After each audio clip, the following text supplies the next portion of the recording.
Hola queridos amigos, muy buenos días para cada uno de ustedes. Muy feliz inicio de semana. Deseamos de corazón que el Señor les bendiga ricamente y que puedan estar empezando un día en su compañía con su bendición. Estamos empezando una nueva etapa en el libro del profeta Ezequiel. Específicamente estamos iniciando los capítulos 33 al capítulo 39, que son la experiencia o el mensaje, la profecía que recibió Ezequiel durante y después del exilio de Jerusalén. Aproximadamente empezó esta profecía en el 585 y se extiende más de una década después y va a ir hasta el capítulo 39 y básicamente va a cambiar mucho el mensaje del profeta Ezequiel con respecto a la tarea de la individualidad personal delante de Dios y también el papel o el rol que tienen los líderes para con sus liderandos, los feligreses, los miembros que están a cargo de ese líder en el pueblo de Dios. Así que bueno, vamos a orar y vamos a estar dando inicio al programita de hoy. Querido Señor Jesús, que estás en el cielo, gracias te damos de todo corazón por regalarnos la linda oportunidad de poder iniciar una nueva semana. Gracias porque podemos estar aquí enfrente de la pantalla por medio de YouTube para meditar, reflexionar, confiar, Señor, solamente en ti, ser responsables como mensajeros tuyos y también ser responsables con el mensaje que recibimos, Señor. Oramos en el nombre de Jesús. Amén. El capítulo de hoy, en los versículos, o sea, los primeros 20 versículos, tiene íntima relación con lo que vimos en el capítulo 3 y el capítulo 18 de Ezequiel. ¿Qué son estos dos capítulos? Bueno, estos dos capítulos, 3 y 18, conjugan o entremezclan la idea de la función, la responsabilidad de la atalaya y también la responsabilidad de cada uno con el mensaje que viene de parte de Dios. En principio, el atalaya fue colocado como una posición de altura, de elevación en las ciudades antiguas. Hablamos un poquito de esto en el capítulo 3 de Ezequiel, y la palabra atalaya se utilizaba, o la función de ser atalaya era sumamente importante, porque el atalaya era el que daba la información o la cercanía, la aproximación del peligro al pueblo. Y si el pueblo escuchaba, el pueblo salvaba su vida. Pero si el pueblo, el atalaya anunciaba el peligro y el pueblo decidía no hacer caso, la sangre de esa gente que va a morir por no haber escuchado el mensaje hace de que esa persona muera por su pecado. Pero el atalaya ante los ojos de Dios estaba libre. Y ante el gobierno, en este caso la figura inicial, ¿no? Ahora, trayéndolo a la parte espiritual, el atalaya recibe un mensaje de Dios. Primeramente, el atalaya debe estar en comunión con Dios. Aquellos que deseamos cumplir el rol de atalaya, aquellos que desean trabajar por el Señor siendo los mensajeros de Dios aquí en la tierra, deben saber que debemos tener una comunión con Dios. Es decir, necesitamos estar en cercanía, en una relación mutua, diaria, con el Dios del cielo. Conocer su palabra, conocer su mensaje. Cuando yo sé la seriedad del llamado que me hace Dios, allí el apóstol Pablo en Romanos 11 habla de que el llamado de Dios es irrevocable, ¿no? Es decir, la promesa, la propuesta de Dios es para toda la vida. Dios cuando me llama para una función es algo dedicado, entregado a la vida completamente. Cuando la atalaya es consciente de eso, de la seriedad, de la responsabilidad que tiene, el atalaya lo que debe ahora hacer es dar el mensaje tal cual lo recibió de Dios. Y eso es muy importante porque ahora el atalaya libra su vida, libra su responsabilidad ante el juicio de Dios, ante la responsabilidad de la predicación que Dios le encomendó. Es decir, que estos dos capítulos tienen esta relación con el capítulo 3 y el capítulo 18 de Ezequiel. Ahora vamos a la parte de la persona. La persona escucha el mensaje y la persona debe decidir. Y eso es algo que cuesta a veces porque los que entregan el mensaje están anhelantes, están deseosos de que la persona diga, sí, quiero, ¿no? Y cuando la persona dice, mira, todo bien, pero ya no sigamos con el estudio. Ya hasta acá llegamos. Te agradezco, ha sido muy bueno todo lo que me has enseñado y no me lo voy a olvidar, pero hasta aquí es el estudio que podemos llegar a tener. Y el atalaya por ahí se siente triste, pero Dios consuela al atalaya y le dice, mira, yo no quiero que la persona se pierda, pero la persona debe saber que yo le voy a pedir cuenta, que me rinda cuentas de su vida personal. Y Dios dice, tú, atalaya, has sido responsable ante mis ojos. Y la persona decidirá si hace caso o no. En los versículos 21 al 33, bueno, en sí hasta el 30, bueno, hasta el 29, porque el 30 inicia la otra sección, pero básicamente ocurre esta profecía aproximadamente 6 meses después de la caída de Jerusalén. 586, unos 6 meses, un medio año después de que en el 586 cayó Jerusalén. O sea, 6 meses habían pasado el año 585 desde cuando cayó Jerusalén y Ezequiel recibe el mensaje. Es interesante, es interesante esta porción porque no sé si se acuerdan ustedes que en el versículo 22 dice, la mano del Señor había descendido sobre mí por la tarde, antes que llegara el fugitivo, y a la mañana siguiente, apenas éste llegó, el Señor me abrió la boca. Entonces recuperé el habla y ya no me quedé mudo. ¿Recuerdan ustedes que allá en el capítulo 24, antes del mensaje a las naciones, ¿se acuerdan del 25 al 32, que terminamos ayer? Es interesante que Dios en el versículo 27 le había dicho, mira Ezequiel, tranquilo, no hables más de este mensaje. Sella este mensaje porque este pueblo no va a entender. Yo te voy a dar nueva luz, te voy a dar nuevo mensaje, nueva palabra cuando ocurra el evento. Esto es durante el cautiverio. El, el informante llegó a dar la noticia, dice que en el año 11 de nuestro exilio, el día 5 del 10º mes, un fugitivo llegó de Jerusalén y me dio esta noticia. La ciudad ha sido tomada. Y ahora Ezequiel, dice el versículo 22, ahora, dice el versículo, se me abrió la boca y ya no quedé mudo, ya no dejé de hablar. Y ahora el Señor le va a impartir otra palabra. Versículo 23, la palabra del Señor le llegó en esos términos.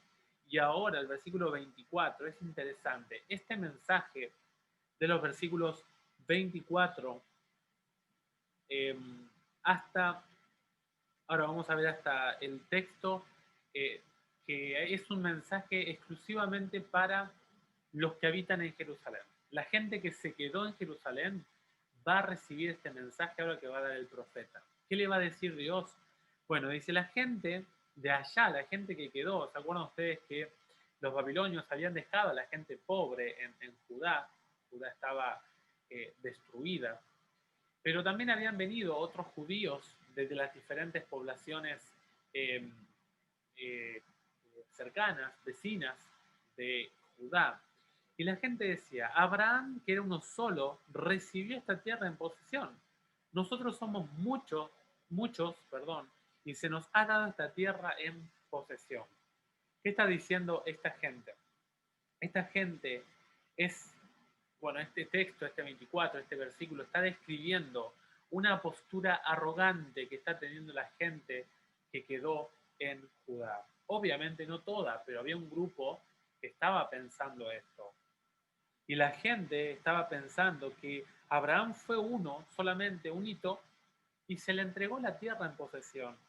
Ellos, obviamente, como tenían mayores posibilidades de subsistencia, de conquistar la tierra ya destrozada, ellos decían, no, contamos obviamente con la promesa de Dios, contamos con la bendición de Dios. Nosotros tenemos garantizada la compañía de Dios. No podemos no heredar esta tierra. Esto es interesante porque todas las profecías de bendición, tanto de las que hizo Dios antes del cautiverio, tanto para el norte como para el sur, así también como para el sur, el norte ya estaba destruido directamente, el, el reino del sur, todas las profecías después del cautiverio que recibió también eran condicionales. Y no es la excepción porque Dios muchas veces le dijo, si ustedes hacen eso, va a pasar esto. Si ustedes hacen esto, va a pasar aquello otro. Es decir, que Dios siempre se manejó en una base condicional ante las profecías que le entregaba a su pueblo. Abraham, hoy en día Abraham ocuparía el puesto en la actualidad, trayéndolo a nuestro tiempo, ¿no? La confianza que manifiestan muchas personas en las congregaciones o en las instituciones eclesiásticas. Y esto es muy interesante porque la gente a veces confía en que somos tantos, hemos juntado tanta donación, tanta ofrenda, somos tanta membresía, estamos creciendo, estamos teniendo universidades, bibliotecas, etcétera. Pero saben que este texto muestra a las claras que Dios no evalúa o Dios no valora la, el aspecto de la vida espiritual, moral, a manera corporativa, sino que Dios analiza de manera individual la vida personal de cada uno. Cada uno debe presentarse ante Dios exclusivamente con su vida individual. El contacto de ir a una iglesia debiera ser la consecuencia, el efecto, el resultado de tener un encuentro con Dios y con su palabra. El estar en una congregación en sí misma no es el medio por el cual Dios me va a examinar mi vida moral. El hecho en sí mismo de asistir o de pertenecer a tal o cual congregación no me asegura de que pase con éxito el juicio de Dios. En el versículo 25, Dios le dice a estas personas que están en Judá, Dios les dice 3 pecados que estaban practicando. En el versículo 26 va a hablar de un par de pecados más. En el versículo 25 exclusivamente habla de principios de salud violados por el pueblo, abandonados, dejados atrás. Se estaba practicando el segundo pecado, la idolatría.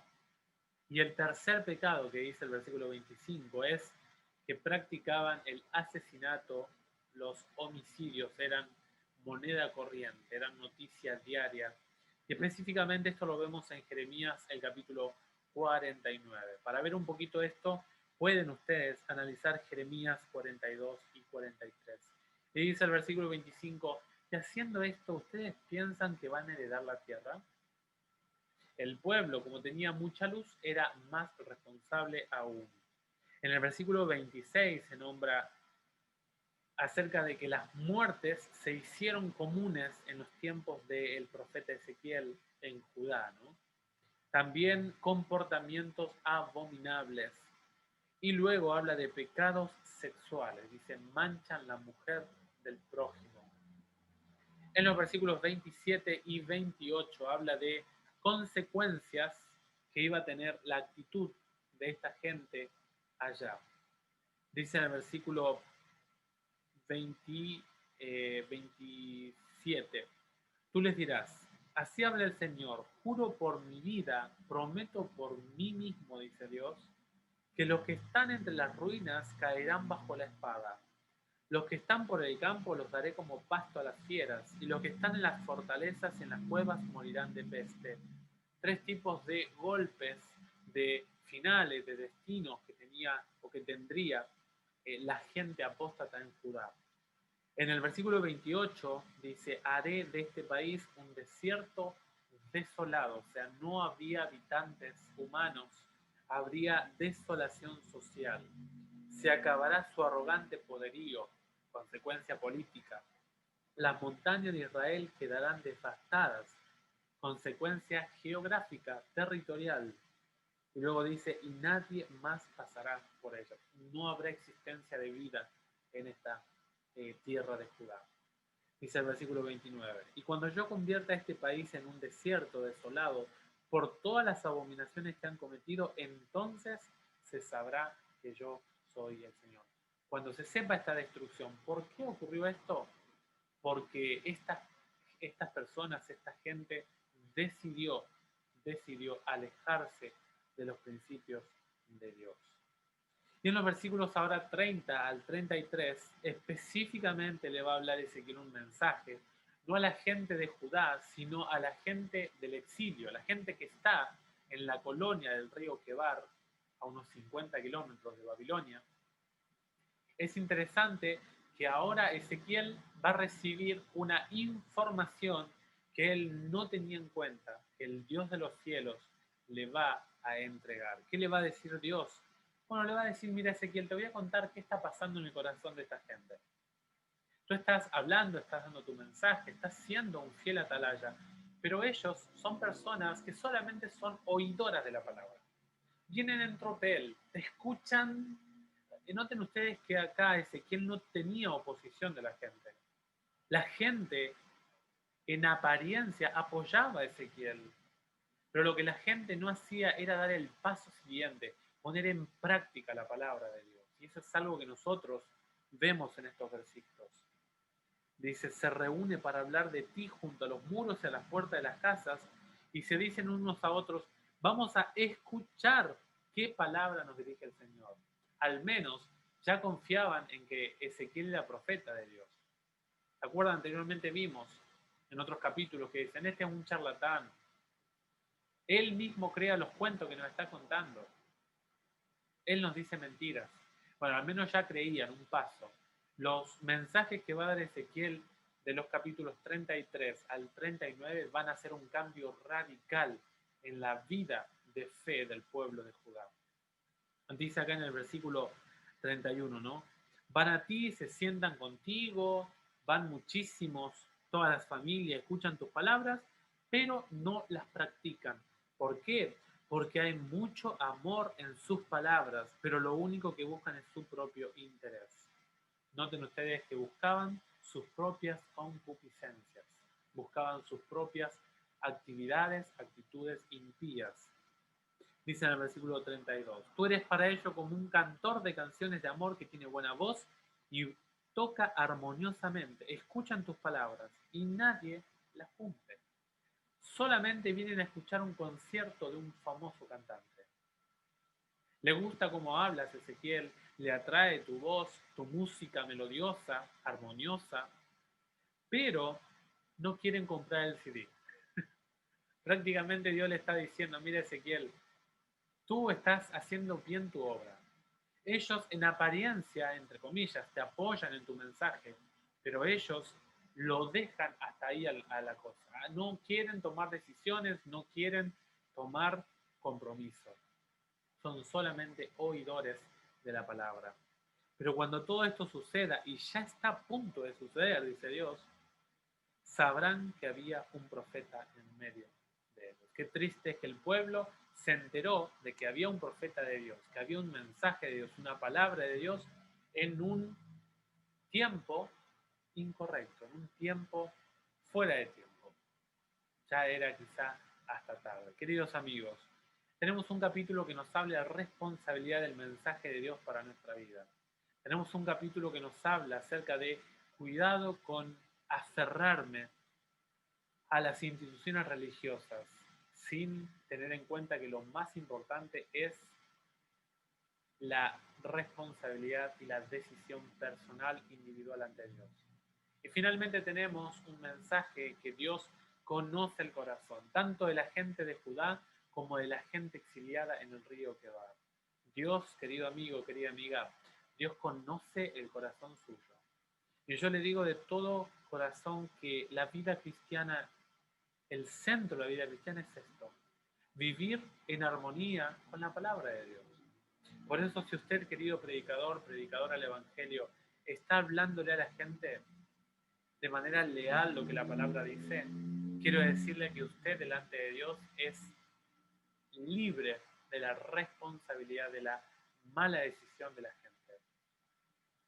Y la persona que escucha el mensaje y no quiere tomar la decisión, es responsabilidad suya de lo que está escuchando. El Dios de los cielos, el juez del universo, va a llamar a su, a, a su tribunal a toda la humanidad completa.